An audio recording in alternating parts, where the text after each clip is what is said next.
Assalamualaikum warahmatullahi wabarakatuh. Salam pembelajaran jarak jauh, salam literasi.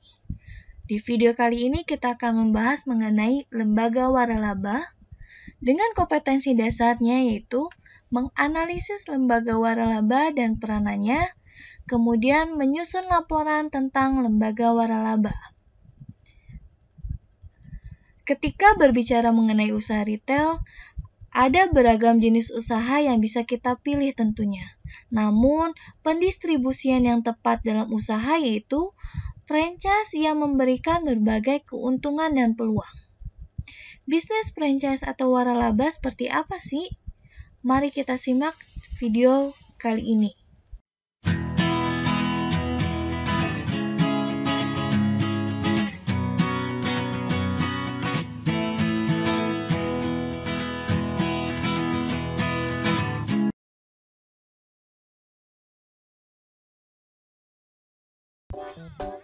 Di sini sudah ada pengertian dari waralaba yaitu sebentuk badan usaha maupun perorangan yang memberikan hak kepada pihak lain untuk memanfaatkan atau menggunakan hak kekayaan intelektual atau penemuan ciri khas usaha yang dimilikinya.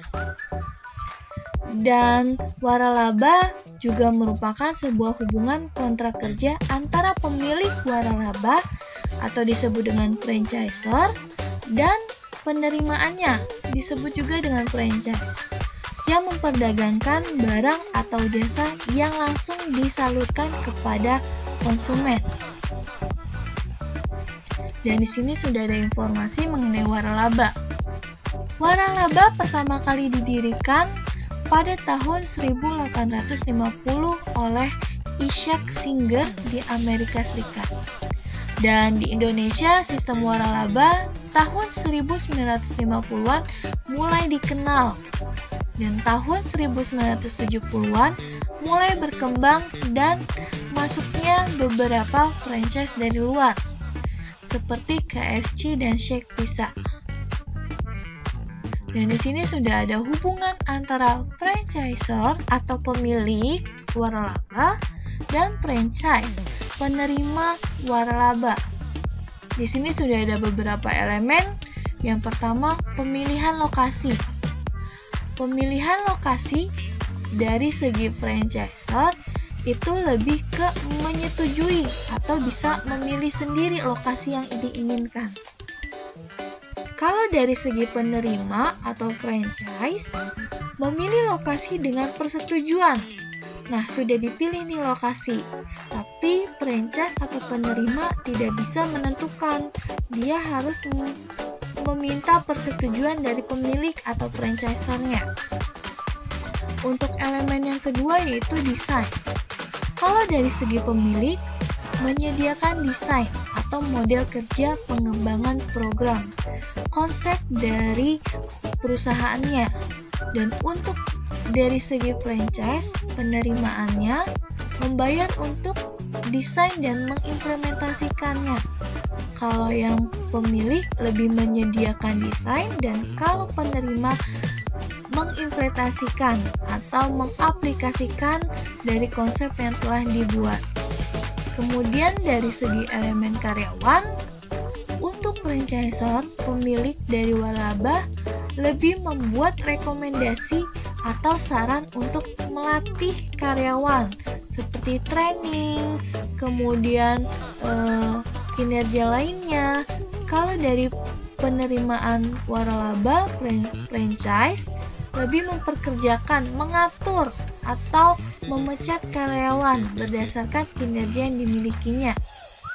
Untuk elemen produk dan jasa, dari segi franchisor, pemilik waralaba lebih menentukan atau produk dan jasa apa saja yang akan dijual atau dipasarkan. Dan dari segi penerima atau franchise lebih mengubah dengan persetujuan franchisor. Kalau pemilik menentukan program dan jasa, kalau penerima franchise lebih mengubah atau memodifikasi. Dan terakhir, elemen terakhir yaitu harga. Dari segi pemilik atau franchiser lebih merekomendasikan harganya. Nah, kalau untuk penerima waralaba menentukan harga yang pantas untuk suatu produk dan jasa yang akan dipasarkan. Itu adalah perbedaan atau hubungan antara pemilik dengan penerima, franchiser dan franchise. Dan di sini sudah ada jenis dari lembaga waralaba. Ada 2 jenis, yaitu luar negeri, lebih ke merek dan kualitasnya yang sudah otomatis terkenal, dan produk lokalnya yaitu dalam negeri. Kemudian di sini ada jenis waralaba dari beberapa kategori. Ada minimarket, minuman, makanan, sampai dengan jasa. Jasa pun juga ada jasa kurir atau jasa pendidikan, yaitu seperti Primagama, bimbel, dari ruang guru, dan lain sebagainya. Dan di sini sudah ada ciri-ciri dari waralaba. Yang pertama, memiliki ciri khas usaha. Di sini sudah ada contoh pada gambar, yaitu franchise McDonald. Ciri khas usahanya sudah jelas, huruf M. Kemudian yang kedua, terbukti sudah memberi keuntungan. Nah, McDonald sendiri sudah memberikan keuntungan kepada penerima waralaba ataupun kepada customer, yaitu produk cepat saji. Kemudian yang ketiga, memiliki standar pelayanan yang dibuat secara tertulis atau SOP, standar operasional prosedurnya. Ciri yang keempat yaitu mudah diajarkan atau dilakukan. Ciri yang kelima, adanya dukungan secara kontinu. Kontinu itu terus-menerus. Dan yang keenam, memiliki hak yang terdaftar.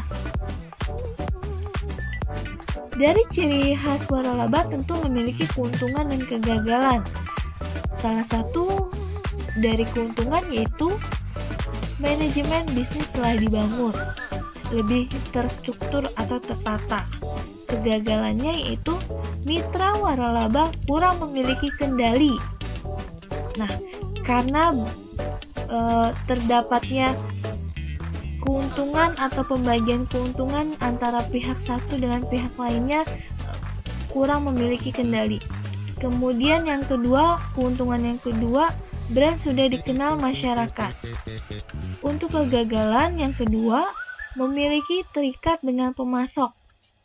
Terjalinnya surat perjanjian atau kontrak kerjasama antara mitra pihak perusahaan lainnya dengan pemasok atau supplier. Untuk keuntungan ketiga yaitu kemudahan dalam manajemen finansial. Nah, kemudahan dalam manajemen finansial, di mana manajemen ini lebih tertata, ada karyawannya, ada unsur-unsur administrasi dari beberapa kategori, yaitu lebih mudah dalam memanajemen finansial salah satunya. Kegagalan yang ketiga, terpengaruh pada reputasi. Nah, ini sangat berpengaruh reputasi dalam suatu perusahaan. Kemudian keuntungan yang keempat, kerjasama usaha telah terbangun. Dari awal sudah terbangun antara franchiser, pemilik, dengan franchise penerima waralaba. Kegagalan yang keempat yaitu pemotong keuntungan. Nah, antara franchiser dan franchise tentu ingin memiliki keuntungan, otomatis pemotongan keuntungan dibagi menjadi 2 atau bagi hasil. Dan ini sangat berpengaruh pada kesuksesan dari waralabanya. Kemudian keuntungan yang terakhir, dukungan dan keamanan yang lebih kuat tentunya. Di sini sudah ada syarat mendirikan waralaba dan syarat tambahan yang dibutuhkan oleh waralaba. Yang pertama, syarat mendirikan waralaba tentunya harus warga negara Indonesia, karena mendirikannya dari lokal atau dari Indonesia, warga negara Indonesia. Kemudian yang kedua, lokasi tempatnya kurang lebih 120-200 meter persegi. Yang ketiga, memiliki kelengkapan perizinan usaha. Apa saja itu? IMB, izin membangun bangunan.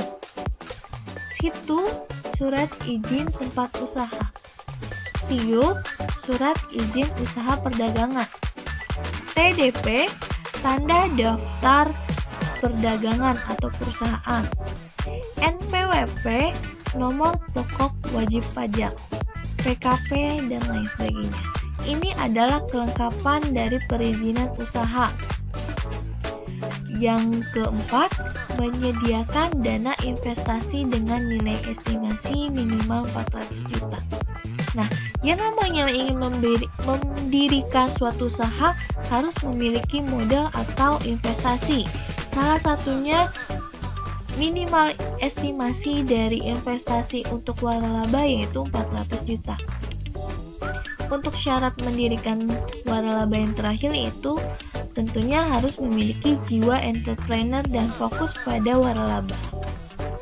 Nah, untuk syarat tambahan yang dibutuhkan itu yang pertama, memenuhi jaminan hak kekayaan intelektual. Yang kedua, membuat sistem administrasi. Yang ketiga, wajib memiliki SOP, standar operasional prosedur, dan ini wajib untuk semua perusahaan. Kemudian memiliki ciri khas atau bisa dibilang dengan maskot, logo, dan lain sebagainya untuk mengenali suatu perusahaan atau franchise. Kemudian kesinambungan usaha. Nah, ini adalah syarat tambahan yang dibutuhkan waralaba. Dan itu adalah pembahasan mengenai lembaga waralaba. Semoga kalian dapat memahami dan dapat mempelajari video pembahasan kali ini. Assalamualaikum warahmatullahi wabarakatuh.